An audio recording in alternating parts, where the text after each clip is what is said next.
Bonjour à tous, bienvenue dans cette nouvelle vidéo. Aujourd'hui, on va parler du plus grand inconvénient que nous on voit et que d'autres personnes également voient pour le Bitcoin. Donc l'objectif, c'est d'avoir vraiment une idée constructive par rapport à ça et d'avoir une discussion également avec vous par rapport à notre réflexion qu'on peut avoir sur le Bitcoin. Donc vous nous ferez part également dans cette vidéo de vos commentaires et de vos réactions par rapport à ça. Avant de démarrer cette vidéo, si tu viens nous découvrir, sache qu'on a une chaîne exclusivement dédiée au domaine des crypto-monnaies. Donc si c'est un sujet qui t'intéresse, je t'invite à t'abonner à notre chaîne YouTube pour ne pas rater notre prochaine vidéo. Je t'invite également à télécharger gratuitement notre e-book en cliquant dans le lien qu'on aura mis dans la description. Tu rentres ton mail, tu recevras cet e-book. Tu verras que si tu es totalement débutant, ça t'aidera énormément. On a essayé de synthétiser les informations dont tu auras besoin en tant que débutant pour comprendre un peu mieux le domaine des crypto-monnaies. Et puis tu verras, tu as un plan d'action concret qui te permet d'investir directement tes crypto-monnaies, enfin d'investir de l'argent directement pour acheter tes premières crypto-monnaies le plus simplement possible et de manière la plus compréhensible possible. Donc tu verras, télécharge cet e-book, c'est entièrement gratuit et ça te donnera un avantage considérable par rapport à tous les débutants qui se lanceront véritablement dans le monde des cryptos et qui n'auront pas accès aux informations que tu as tout simplement dans cet e-book. Donc je vais passer le générique et je te retrouve juste après.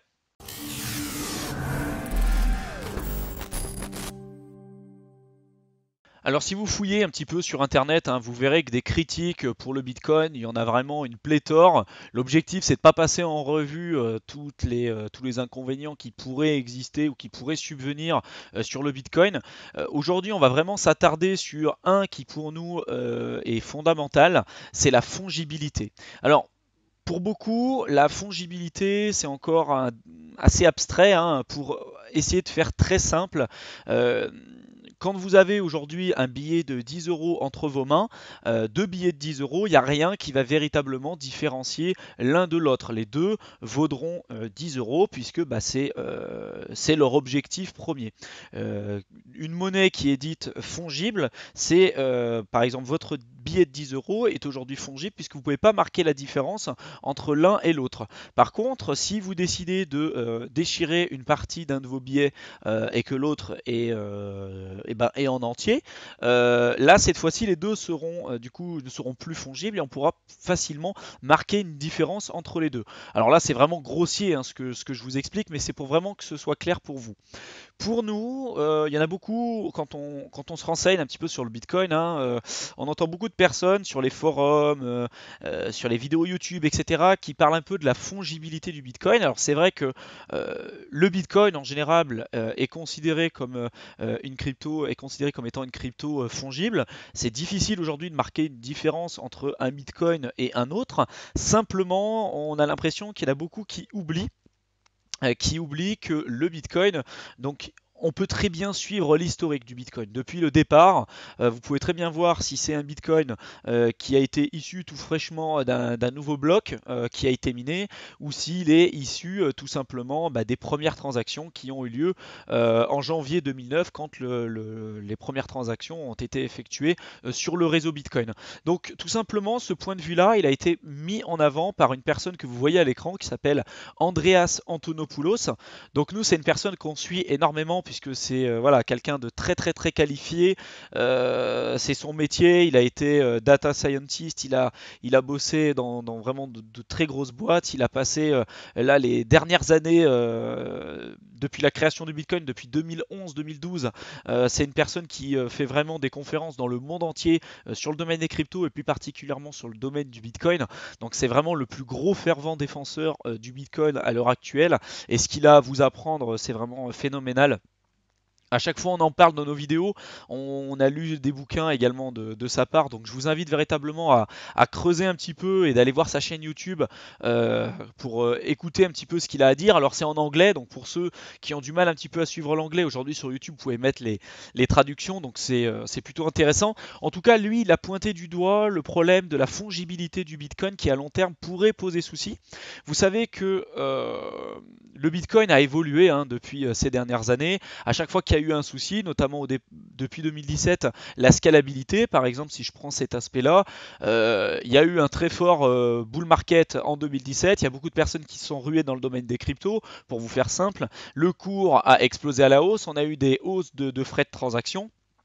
Le réseau était saturé et du coup on a dit c'est mort, le Bitcoin il est pas scalable. Donc pour une adoption mainstream, c'est pas possible, on n'y arrivera pas. Du coup, on a essayé d'implémenter une application en double couche qui s'appelle le Lightning Network. Donc au lieu de faire des transactions in-chain, donc au sein de la blockchain Bitcoin directement, on a fait une seconde couche qui s'appelle le Lightning Network et qui va permettre de faire des transactions avec un groupe de personnes ou avec deux personnes tout simplement si vous le souhaitez. Donc je ne vais pas rentrer dans le détail sur vraiment l'aspect technique, on a déjà fait une vidéo sur le Lightning Network. Là, c'est simplement pour que vous ayez un petit peu en tête ce que je vais vous dire par la suite. Donc, au fur et à mesure, le Bitcoin, au fur et à mesure de sa progression depuis sa création en 2009, dès qu'il y a eu un problème, eh ben, on a essayé de le résoudre. On a essayé d'implémenter quelque chose par-dessus. Bon, donc le Lightning Network, on verra ce que ça donnera par la suite, mais en tout cas pour l'instant ça semble être quand même dans la bonne disposition pour permettre une adoption mainstream. Donc on verra un petit peu ce qui va se passer par la suite. Pour la fongibilité, un Bitcoin par rapport à un autre Bitcoin, c'est vrai que comme ça, à première vue, c'est assez compliqué de marquer la différence. Sauf que, vous le savez, vous pouvez très bien remonter l'historique depuis le départ sur les deux Bitcoins. Pour faire le parallèle avec les monnaies fiduciaires, vous savez que le dollar, aujourd'hui, la très grande majorité des billets de dollars ont des résidus de cocaïne sur les billets. Il se pourrait que vous ayez déjà eu entre vos mains des dollars avec de la cocaïne dessus, alors en très faible quantité, en fonction de celui lequel vous avez eu, mais il y avait une loi qui avait voulu être passée en Amérique et qui était au départ d'interdire chez tous les marchands tous les billets qui avaient des résidus de cocaïne. Donc du coup, ce qui s'était passé, c'était que ceux qui étaient au gouvernement voulaient du coup préparer une sorte de bourse d'aide pour permettre aux marchands d'avoir accès à un moyen facile de détecter s'il y avait ou non sur les billets de la cocaïne. Et si du coup il s'avérait qu'il y avait de la cocaïne sur votre billet, eh ben, il avait le droit de refuser. Parce que s'il refusait du coup ce billet-là, vous directement, déjà vous n'auriez pas pu acheter ce que vous souhaitiez acheter. Et du coup ça voudrait dire in fine que le billet de 10 dollars par exemple que vous aviez qui avait de la cocaïne dessus, n'aurait pas la même valeur. Pourtant, c'est bien 10 dollars, n'aurait pas la même valeur qu'un autre billet de 10 dollars qui, lui, n'aurait pas de cocaïne dessus. Et ça, il explique, Andreas Antonopoulos, que clairement, pour donner une valeur pour de la monnaie, avoir une monnaie résiliente et avoir une véritable valeur sur de la monnaie, la fongibilité, ça, ce que je viens de vous expliquer, c'est un gros, gros, gros problème. Parce que ça voudrait dire qu'il y a un billet qui vaudra un peu plus qu'un autre, pourtant les deux sont censés avoir la même valeur. Donc vous pourriez avoir des marchés parallèles avec des personnes qui diraient bah non, mais au final, ton billet de 10 dollars qui a un peu de cocaïne dessus, je vais pas te l'acheter 10 dollars, je vais te l'acheter 5 dollars parce que finalement, moi je vais prendre un risque, le marchand d'en face va pas forcément me le prendre et donc il risque d'y avoir un problème. Sur le Bitcoin, pour lui, c'est exactement le même problème au niveau de cette fongibilité. Et cette fongibilité, pour lui, elle pourrait être corrigée en ajoutant une autre couche comme par exemple le Lightning Network, mais cette fois-ci peut-être une troisième couche pour protéger un petit peu les données personnelles des utilisateurs qui posséderaient des bitcoins à l'instant T.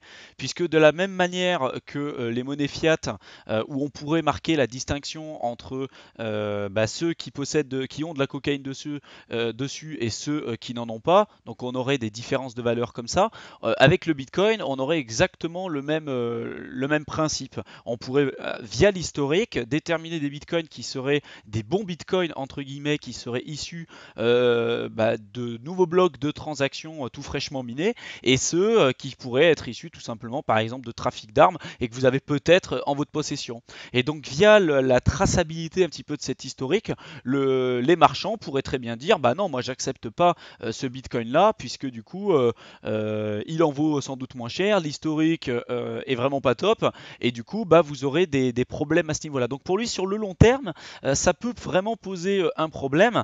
C'est d'ailleurs pour ça que avec les monnaies fiat, le côté de pouvoir refuser des billets qui avaient des résidus de cocaïne dessus, ça a vite été abandonné justement pour ce problème-là.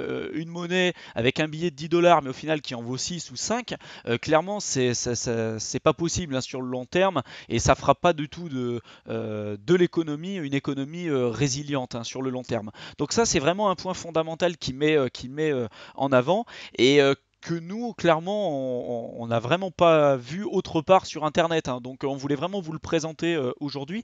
Donc lui, il pense que dans les années à venir, il y aura la possibilité, de la même manière que le Zcash par exemple, où on peut choisir de pouvoir soit être anonyme ou non, avec le Monero également. Alors là, on ne peut pas choisir, mais c'est vraiment des monnaies qui sont totalement anonymes, et donc des monnaies qui sont totalement fongibles. Un Monero est vraiment égal à un autre Monero. On peut pas suivre, on peut pas savoir qui a envoyé, qui a reçu, ni même le montant qui a été effectué, qui a été mis dans la transaction entre les deux participants. C'est pas possible. Donc via le protocole, hein, qui est utilisé sur Monero et sur le Zcash. Donc j'ai déjà fait une vidéo complète sur les deux projets, donc n'hésitez pas à aller les voir, ça peut vous intéresser.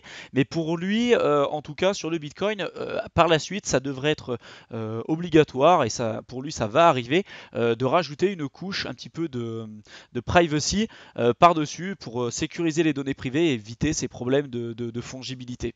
Vous savez qu'il y a ça quelques temps, il y a eu la plateforme par exemple The DAO, hein, qui avait été piratée et qui a été d'ailleurs l'origine d'un fork entre l'Ethereum et l'Ethereum classique. Bon, pour lui, les bitcoins qui par exemple sont issus de l'épisode de The DAO, clairement ça pourrait être un gros problème. Ça pourrait être un gros problème si on pouvait suivre la traçabilité un petit peu de ces bitcoins là, et les marchands pourraient très bien dire bah moi j'accepte pas les bitcoins qui viennent de ce hack là, puisque voilà, pour eux il y aurait sans doute moins de valeur qu'un bitcoin qui sortirait tout fraîchement d'un bloc de transaction. Donc je trouvais ces points de vue vraiment très intéressants. Dites-nous ce que vous en pensez. Si pour vous c'est vraiment un problème pour le Bitcoin, cette fongibilité, ou si ça en est pas une.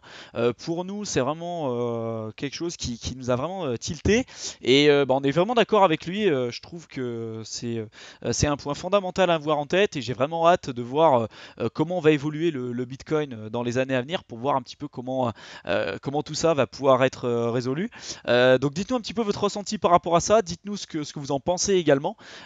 Si pour vous, bah, le principal problème aujourd'hui pour le Bitcoin, c'est ça, est-ce que pour vous c'est plutôt la scalabilité? Pour vous, quel serait le meilleur moyen pour pouvoir répondre aux différentes problématiques qu'aujourd'hui le Bitcoin rencontre? Donc dites-nous un petit peu tout ça, ça nous intéresse vraiment d'avoir votre point de vue.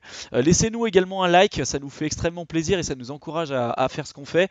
Donc si du coup vous avez eu une certaine valeur en regardant cette vidéo et ça a pu vous aider, bah, laissez-nous un like, mettez-nous en commentaire un petit peu ce que vous en avez pensé, partagez au maximum les vidéos que vous pourrez voir sur notre chaîne YouTube autour de vous, et invitez des personnes sur notre chaîne si vous pensez qu'ils pourraient être intéressés par le contenu qu'on peut publier régulièrement.